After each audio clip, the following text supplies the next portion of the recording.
in San Francisco. This week, we're heading to San Francisco. So this is a recipe that my sister gave me from back when she lived in San Francisco. Apparently, they went to this diner there and they fell in love with these cheddar biscuits that they had. And on a whim, they asked if the chef would give them the recipe, and he did. And yeah, I'm in the mood for something savory. So come with me as we make these Fog City Diner biscuits.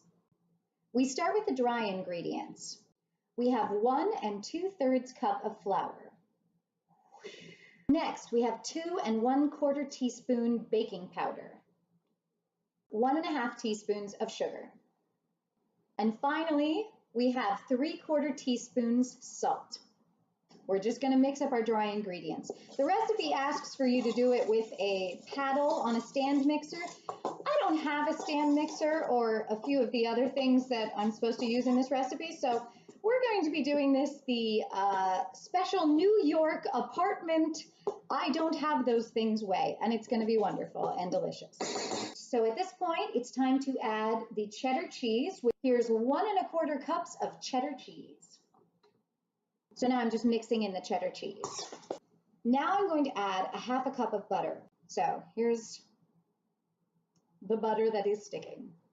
Okay, now again, they want me to be mixing this with a mixer until it becomes kind of gravelly and the chunks of butter are pea-sized. Yeah, I don't have a mixer that can do that well, so I'm going to use my trusty pastry blender, which I use for all my biscuits. And it's very satisfying as the chunks of cold butter get kind of smashed up into the flour mixture. Also, manual labor, excellent for life stresses. So I just finished cutting in all my butter. The only problem with the pastry blender is that it takes a lot more work. And now my mixture looks like this. So I'm adding my homemade buttermilk to my dry ingredients. And now I'm going to mix until incorporated. That sounds like it should be a business. Mix until incorporated. That'd be a terrible business name. I think at this point I'm going to use my hands. See if I can't just get it together without using more milk than I have to. Oh yeah, it's getting doughy. All right, my hands are filthy, but it's mixed. Now it's time to roll out my dough. I don't have a rolling pin, so I will be patting / pressing it out on a floured surface. I'm just going to use my countertop because it's clean and it's probably the largest surface I have. Boom, shakalaka, and we press. So they recommend pressing it out to about 2 inches thick. I don't have that much dough. This is like 1 inch. All right, well, I did a very informal pat out. It looks patted. It looks like this. All right, again, guess who doesn't have biscuit cutters? This girl. So I'm taking a glass with a very large mouth. It says 3 inches. Yeah, no, I'm not doing that. This is plenty big. And I'm just going to dip it directly in my flour just to keep it from getting sticky. That seems really big. That's what she said. And we have Ina biscuit. All right, these are my 5 biscuits. At this point, it recommends freezing the biscuits overnight for at least 4 hours. It's a very important step to freeze them because if you don't, they will melt and run and lose their structure. So yeah, we're going to put these in the freezer. And because it's night, I will not be seeing you at midnight or whatever 4 hours from now is. I will, God willing, see you tomorrow morning before I leave for work, which I've never done that before. So see you then. Yay, sleep well. Good morning. It's very early this morning because I have to leave soon. This is the baking step, and so I've got my cookie sheet, which realistically should have parchment paper.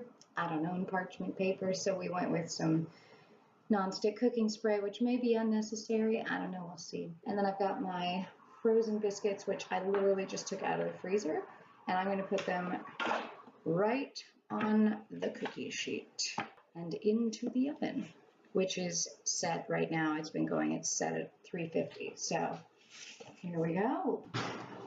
And I'll see you in 25 minutes. So I have to say, there is nothing more amazing than walking into your apartment when you're baking something. I just took the trash out. It's morning.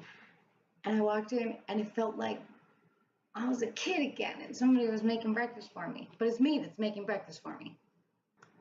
Okay, they're ready for me to take out of the oven. They're so puffed up and big. Okay, so I'm almost certainly going to burn my mouth on how hot this biscuit is because it's literally just come out of the oven. Oh, look at all that steam. It's magical. Whoa. That's like Red Lobster up in here. I don't even know that you need butter on it, but I'm gonna put butter on it anyway. I have to whisper because my roommate's still asleep. This is what early morning taping is like. Here we go, the official taste test. Those are really good. They're cheesy and savory and crumbly, flaky. Yeah, that's really good. So thanks to Katie for this recipe. And let me know what you're making now that it is technically officially fall. And if you're bored and want to click something, why not click subscribe on my YouTube channel? Or you can sign up on email on my blog. So thank you so much. Hope you guys have a great day as well. And I will see you next week on Gingham and Steel Bakes for who knows what recipe. Bye.